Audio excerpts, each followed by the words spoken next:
तो देखो उसमें दो पक्ष है। कुछ का मानना है कि इनऑर्गेनिक अजैविक और ऑर्गेनिक जैविक सृष्टि होती है, अर्थात समझ जानते हैं वे कहते हैं कि दो पदार्थों से मेल हो करके यह जीव बने, अर्थात जैसे कि गोबर और दही से कहते हैं कि इसमें से खटमल आता है, ये ऐसे जीव कीड़े मकोड़े उत्पन्न होते हैं जिसमें कुछ जीव नहीं है, तो फिर तो वे एक तरह से रोबोट कहलाए जाएंगे।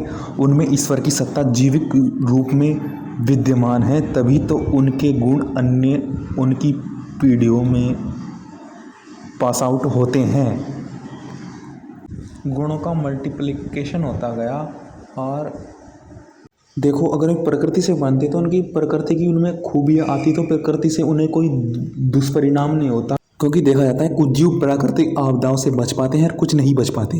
जी किसमें सारे जिनमें क्षमता होती है, तो क्षमता कैसे आई? वो जीव से आई, क्योंकि ईश्वर की सत्ता इसके पीछे विद्यमान है। प्रबल रूप से सत्ता है। जो गुणों का विकास ही इवोल्यूशन होता है, ना कि शरीर को केवल शरीर बाहरी रूप से। ये विभिन्न गुण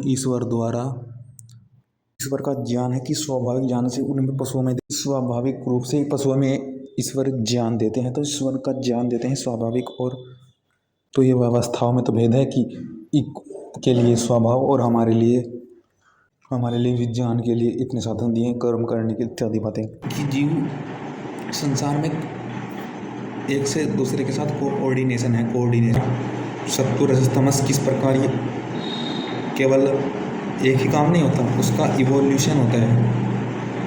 ये इवोल्यूशन का कंसेप्ट ही नहीं पता कि में अलग अलग भिन्न गुण होते चले जाते हैं स्वभाव। जैसे खटमल का रंग बदलता रहता है, जैसे कि साइंस में पढ़ा है।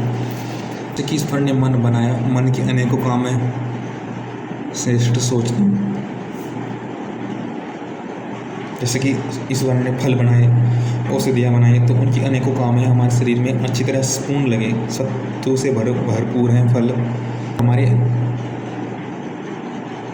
एक रोग नहीं अनेकों रोग हमारे लिए अच्छा ही करते हैं। उनसे केवल एक ही रोग नहीं होता, पौष्टिक भी होते हैं और रोग भी दूर करते हैं। सत्य है, तो ईश्वर ने कलाकारी ने बनाया सब।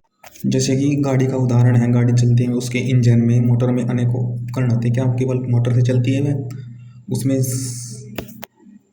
जैसे कि विस्फोटक का मसाला तैयार करना, उसका सही स्थान पर ज़्यादा समय पहुंचना, और विस्फोटक के लिए प्रबल विद्युत चिंगारी का उत्पन्न होना, इंजन को ठीक चलना, ना तो केवल उसको ठंडा भी करना होता है, और यथास्थान यथा समय देना और उसको ठंडा करना कि वह चिंगारी यथा समय उपयोग हो, बैलेंस हो पाए, नियंत्रण करना।